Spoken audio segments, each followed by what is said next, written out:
Good morning, everybody. Hey, welcome to Tuesday, October 1st, the first day of the fourth quarter of 2019. Last quarter of the year, folks. Where will the markets end up?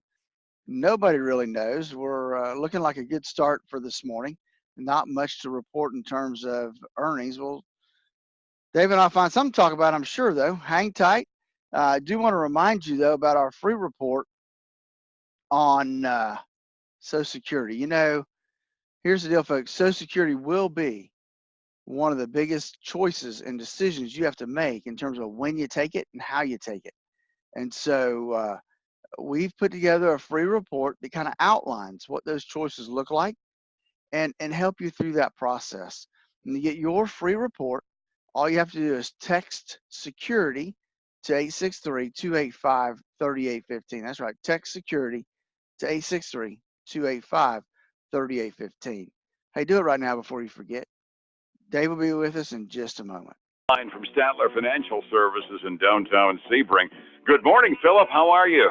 Good morning, Dave. Hey, doing well today. It is October 1st, for those who don't know, and it is the first day of the fourth quarter of 2019, the last quarter of the year.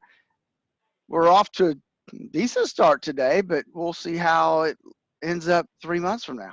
Absolutely. We've been kind of cycling in place for the last 12 months. Might be worth mentioning that we talked about this yesterday, and I know you got some numbers for the last 12 months actually finalized off of the September 30th closings.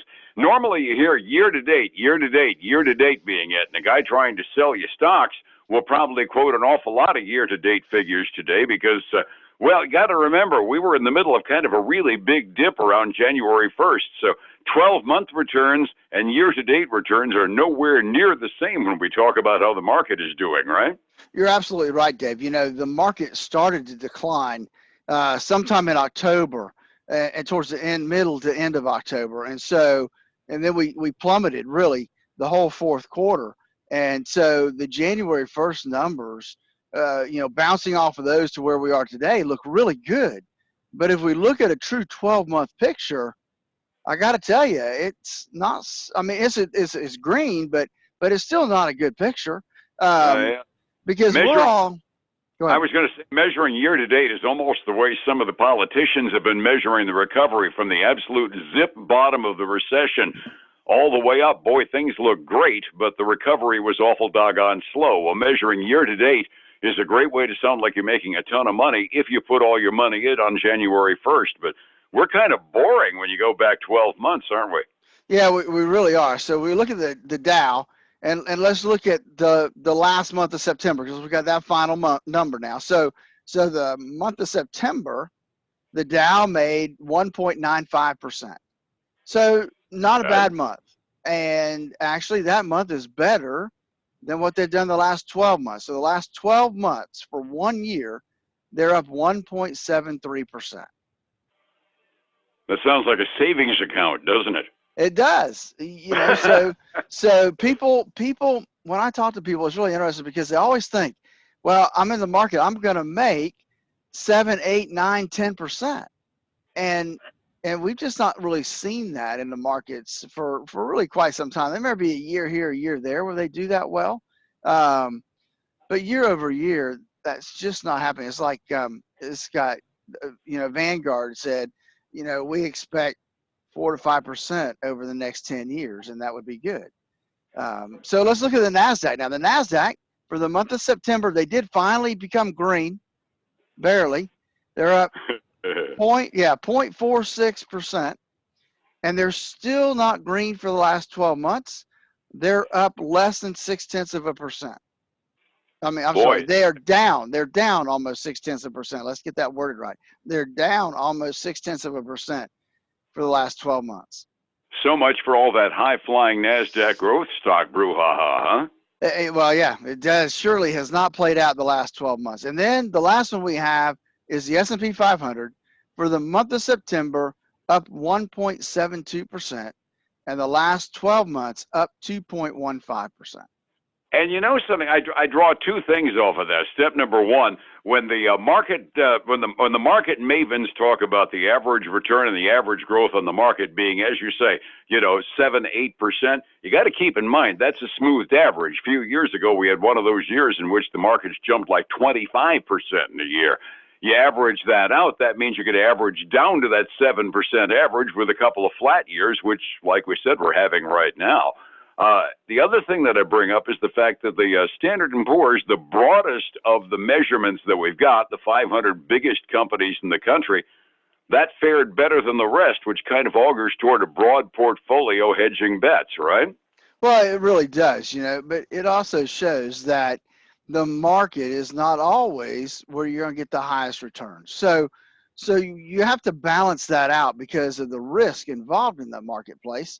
And so, how much risk do you want? And is the risk in the S&P 500, worth the 2% you're making? And that's kind of the category you have to look at and just kind of compare.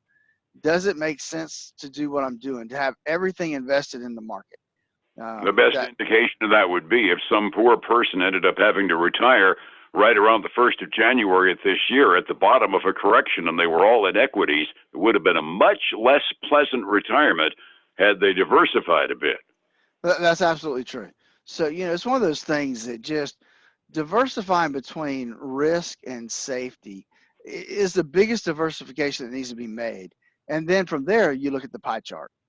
Mm-hmm. Yep. Diversified equities limits risk, and diversifying investments limits it even better. Exactly. You're right. Nutshelling as much as I can. We're going into this range because the amount of news that's out today is really kind of small. The biggest earth-shaking market news that's going on isn't even affecting its own home markets.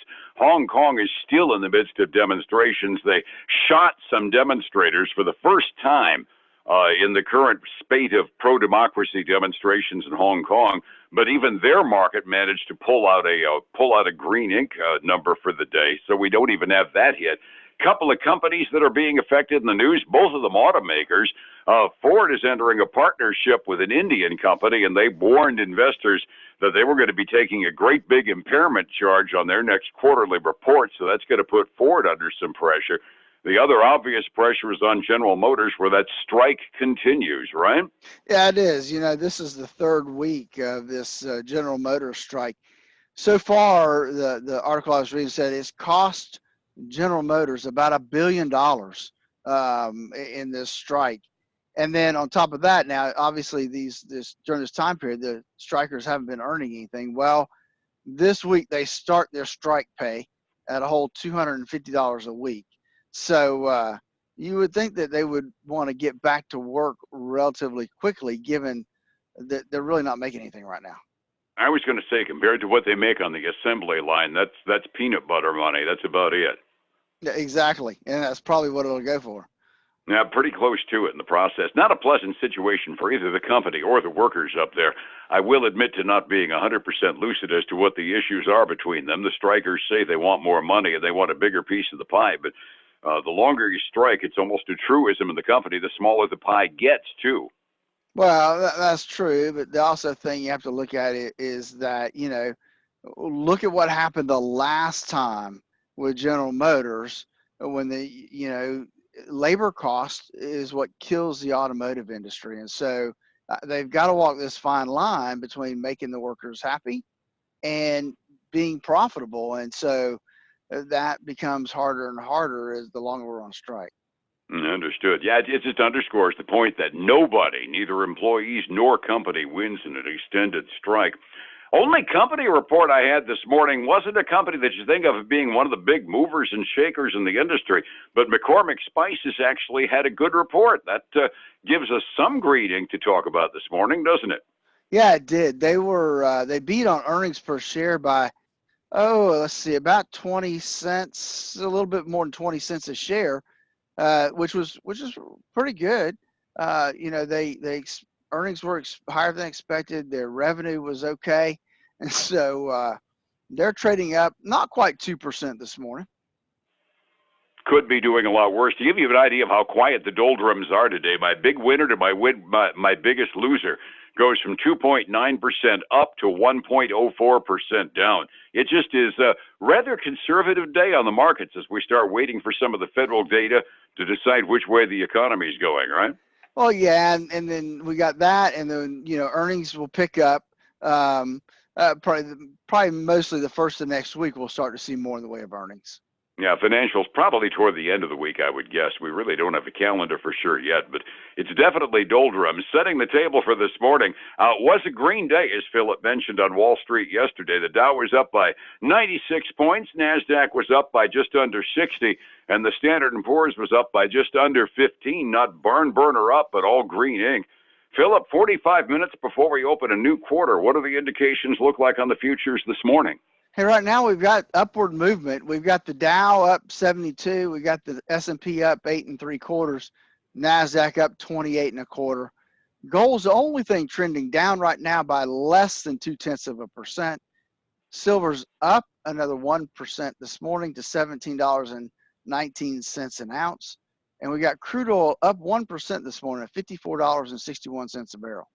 I'm working off of memory, but I think that's down from yesterday morning, though, at this time, don't you think? It is. Yeah, I think it is. Yeah, I thought so. I thought we were above 55 yesterday. 54.5 is a nice number. I can live with that.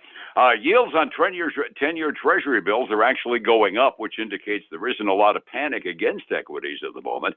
Overseas markets, the Asian markets, even including Hong Kong, which is a bit of a surprise, were generally up overnight. Europe pretty much going nowhere. They're fractionally red midway through their trading day.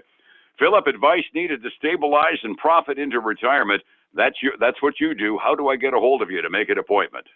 So a couple things, Dave. One is they can call us to get a second opinion on their current portfolio to make sure they don't have too much risk. Do that, call 382-0037. Talk to Karen, she'll get you on my schedule. The other thing I think is important is, Social Security is a big deal when you head into retirement. And so we've put together a free report on Social Security choices. And all folks have to do to get that free report is text security to 863-285-3815. It's that easy. Text security to 863-285-3815. And then join us every weekend for the Statler Financial radio show, where we dish out a lot of good information when it heads to retirement. Do that 6 a.m. on Saturday mornings, noon on Saturday afternoon, and 10 a.m. Sunday mornings on News Talk 7:30 a.m. You got those times almost down now, right? I do. I had to think about that for a little bit this morning. Phillip Statler is everywhere on the radio. Of course, back here tomorrow morning at the same time. Thank you very much, sir. We'll catch you then, all right? All right, man. Have a great one. Thank you. It's 105.7 Light FM and Statler Financial Services, Phillip Statler.